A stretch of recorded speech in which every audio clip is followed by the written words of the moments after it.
আসসালামু আলাইকুম। নিঃসন্দেহে সাম্প্রতিক সময়ে আমরা খুবই গুরুত্বের সঙ্গে লক্ষ্য করছি বিএনপি এবং আওয়ামী লীগ একে অন্যের প্রতি এক ধরনের সহনশীল এবং শ্রদ্ধাশীল রাজনৈতিক মনোভাবে প্রকাশ ঘটাচ্ছে।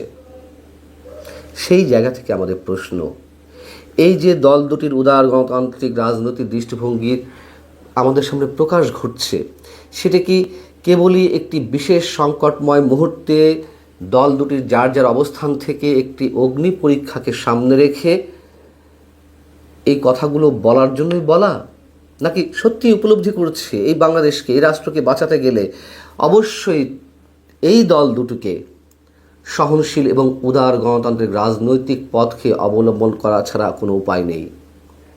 তারেক রহমানও দেশে ফেরার পর থেকে তিনি তার বিভিন্ন রাজনৈতিক বক্তব্যে এবং আন্তর্জাতিক গণমাধ্যমকে দেওয়া সাক্ষাৎকারে যেই কথাগুলো তুলে ধরছেন, নিঃসন্দেহে তিনি তার দূরদৃষ্টিতার পরিচয় দিচ্ছেন। আন্তর্জাতিক গণমাধ্যম রয়টার্সকে দেওয়া একটা সাক্ষাৎকারে তিনি আওয়ামী লীগ, সজীব ওয়াজেদ জয় কিংবা সাইমা ওয়াজেদ পুতুল অথবা ভারত সম্পর্কে যে মন্তব্যগুলো করলেন, অবশ্যই এর মধ্য দিয়ে তার রাজনৈতিক পরিপক্কতার পরিচয় পাওয়া যায়। কোনো কোনো ক্ষেত্রে তিনি কৌশল অবলম্বন করেছেন ঠিকই, তবে কোনো কোনো ক্ষেত্রে যে স্ট্রেট কথাগুলো বলেছেন সেটি আবার এই মুহূর্তে তীব্র আওয়ামী লীগ বিরোধিতা বাংলাদেশের মানুষের একটি অংশের মধ্যে অথবা তীব্র ভারত বিরোধিতার মধ্যেও তিনি খুব সুন্দরভাবে তার মানসিকতার পরিচয় ঘটাতে পেরেছেন, যদি কিনা তিনি আন্তরিকতার সঙ্গেই এই কথাগুলো বলে থাকেন। রয়টার্সকে তিনি যে সাক্ষাৎকার দিয়েছেন তা প্রকাশ পেয়েছে মাত্র কয়েক ঘন্টা আগে।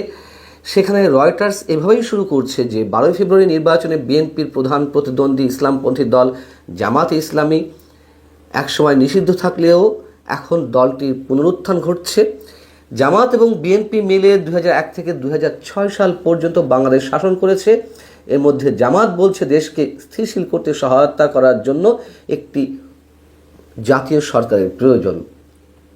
এখন এই জাতীয় সরকার জামাতকে নিয়ে বিএনপি যদি সংখ্যাগরিষ্ঠতা পায়, সেক্ষেত্রে জাতীয় সরকার গঠন করবে কিনা সেই প্রশ্ন ছিল তারেক রহমানের কাছে। তিনি সম্ভবত এই প্রথমবারের মতন স্পষ্টভাবে উচ্চারণ করেছেন যে না, জামাতকে নিয়ে জাতীয় সরকার গঠন করা সম্ভব নয় বা বিএনপি করবে না। যদিও এই ধরনের মানসিকতার পরিচয় আমরা এরই মধ্যে পেয়েছি, বিএনপি বিভিন্ন পর্যায়ে নেতারা এই কথাগুলো বলেছেন, কিন্তু সম্ভবত তারেক রহমান এই প্রথমবারের মতন স্পষ্ট জানিয়ে দিলেন যে তার বক্তব্যটি এরকম, কতটি আসন পাবে, তবে তারা যদি বিরোধী দল হয় তাহলে আমি ভালো বিরোধী দল হিসেবে পাব। তবে যা কিছু ঘটতে যাচ্ছে, যদি নির্বাচন হয় এবং সেই নির্বাচনে তারেক রহমান আসলে বা বিএনপি আসলে ফাঁদে পড়তে যাচ্ছে কিনা, তারা হয়তো বেশি আসন পাবে কিন্তু জাতীয় সরকার গঠনের মতন একটা বিষয়ে তারা বাধ্য হবে কিনা, একটা ঝুলন্ত পার্লামেন্ট হবে কিনা, সেই বিষয়গুলো কিন্তু মানুষ আলোচনায় নিয়ে আসছে। এখন এই নির্বাচন আর যাই হোক অত সহজ সরলভাবে ফ্রি অ্যান্ড ফেয়ার হবে এটি মনে করার কোনো কারণ নেই। তারও আগে তো প্রশ্ন রয়েছে নির্বাচন হবে কিনা। যা হোক, যদি নির্বাচন হয় সেক্ষেত্রে এই কথাগুলো বা এই বিশ্লেষণ করা হচ্ছে। এবং বিএনপি কতটি আসন পাবে এই প্রশ্নও তার কাছে ছিল যে কতটি পেতে পারে আসন। তিনি নিঃসন্দেহে খুবই কৌশলী উত্তর দিয়েছেন। তিনি নির্দিষ্ট করে বলেননি যে বিএনপি 2/3 আসন পাবে বা বিএনপি 230-40টি আসন পাবে, তা নয়। তিনি বলেছেন যে আমি আত্মবিশ্বাসী বিএনপির সংখ্যাগরিষ্ঠতা পাবে। তার এই উত্তরটি আমার কাছে খুবই ভালো লেগেছে। এবং যখন একটা পর্যায়ে রয়টার্সের পক্ষ থেকে প্রশ্ন করা হচ্ছে যে সজীব ওয়াজেদ জয় এবং পুতুল যদি বাংলাদেশে ফিরে এসে রাজনীতি করতে চায়, রাজনীতিতে যুক্ত হতে চান, সেই সম্পর্কে তার মন্তব্য কী বা তারা আসলে যুক্ত হতে পারবেন কিনা, তারেক রহমান বলছেন যদি কাউকে মানুষ গ্রহণ করে, যদি মানুষ তাদের স্বাগত জানায়, তাহলে যে কারো রাজনীতি করার অধিকার রয়েছে।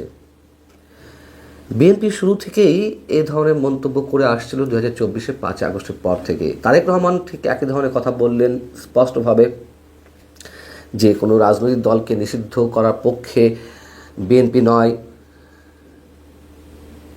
কিন্তু আমরা কোথাও বিএনপির এই বক্তব্যকে খুব দৃঢ়ভাবে ধরে রাখতে দেখছি না নিশ্চয়ই। কোথাও কোথাও এর ছন্দপতন হয়েছে। বিএনপি যদিও বলেছে যে নির্বাহী আদেশের মাধ্যমে কোনো রাজনৈতিক দলকে নিষিদ্ধের পক্ষে তারা নয়, জনগণই সিদ্ধান্ত নেবে। যেমনটা তারেক রহমান বললেন যে সজীব ওয়াজেদ জয় এবং পুতুল সম্পর্কে জনগণই সিদ্ধান্ত নেবে।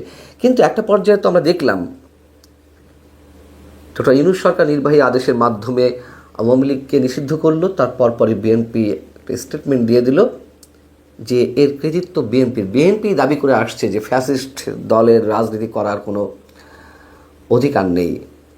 কিন্তু পরবর্তীতে আবার আমরা দেখছি সাম্প্রতিক সময়ে বিএনপির second in command Mirza Fakhrul Islam Alamgir তিনি তার কোনো বক্তব্য বলছেন শেখ হাসিনা পালিয়ে গিয়ে আওয়ামী লীগের তৃণমূলের নেতাকর্মীদের যেভাবে বিপদে ফেলে গেছেন, বিএনপিকেও সে ধরনের একটা সংকটময় মুহূর্তে তারা ফেলে গেছে।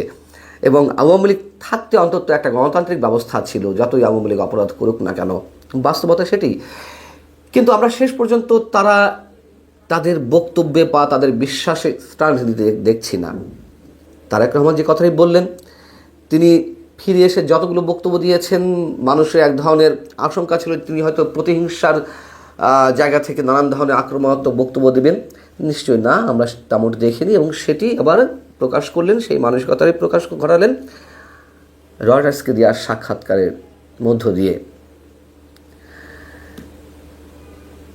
যদি এটি ধরে রাখা যায়, নিঃসন্দেহে সেটি বাংলাদেশের জন্যই ভালো। এবং শেখ হাসিনাও নিশ্চয়ই বলেছেন কদিন আগে ভারতের একটি গণমাধ্যমকে দেওয়া সাক্ষাৎকারে যে বিএনপি যদি ক্ষমতায় আসে তাহলে তিনি আশা করছেন যে আওয়ামী লীগের রাজনৈতিক কার্যক্রম যে নিষিদ্ধ করে রাখা হয়েছে সেটি তুলে নেবে।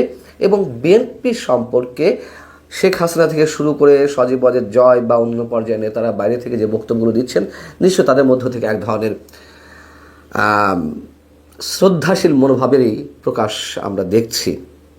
সেই জায়গা থেকে বলছিলাম যে অবশ্যই তাদেরকে উদার গণতান্ত্রিক রাজনৈতিক দৃষ্টিভঙ্গির প্রকাশ এবং সেটিকে আঁকড়ে ধরে রাখা বা বিশ্বাস করা ছাড়া আর কোনো উপায় নেই এই দেশকে বাঁচাতে হলে। এবং এটুকু বলে রাখি, বাংলাদেশের রাজনীতির নষ্টের দিকে ইউটার্ন নিল আবার নতুন করে 2004-এর 21শে আগস্ট গ্রেনেড হামলার পর থেকে। এটাও তো সত্যি কথা। যাই হোক, ভারত সম্পর্কেও যে মন্তব্য তারেক রহমান করেছেন, বাংলাদেশের এই মুহূর্তে একটি বিশেষ, তার সংখ্যা যাই হোক না কেন, একটা বিশেষ জনগোষ্ঠীর মধ্যে যে তীব্র ভারত বিরোধিতা, তীব্র আওয়ামী লীগ বিরোধিতা, তার মধ্য থেকে তারেক রহমান মোটামুটি স্পষ্ট করে বক্তব্য দিয়েছেন। তার কাছে প্রশ্ন ছিল যে নির্বাচনে জয়ী হলে ভারত থেকে সরে গিয়ে চীনের দিকে ঝুঁকবেন কিনা।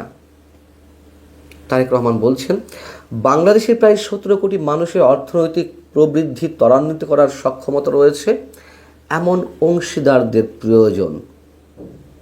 আমরা যদি সরকারে থাকি তাহলে আমাদের তরুণদের জন্য কর্মসংস্থানের ব্যবস্থা করতে হবে, দেশে ব্যবসা বাণিজ্য আনতে হবে যাতে নতুন চাকরির সৃষ্টি হয় এবং মানুষ ভালো জীবনযাপন করতে পারে।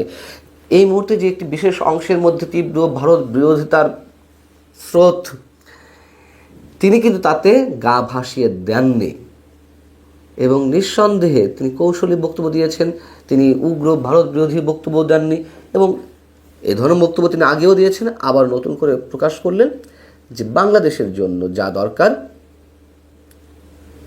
সেই জায়গা থেকে যদি ভারতের সঙ্গে সম্পর্ক রাখতে হয়, ভালো সম্পর্ক অবশ্যই রাখবে। এবং বিএনপির যে ইশতেহার, সেই ইশতেহারেও সেটি বলা হয়েছে। ভালো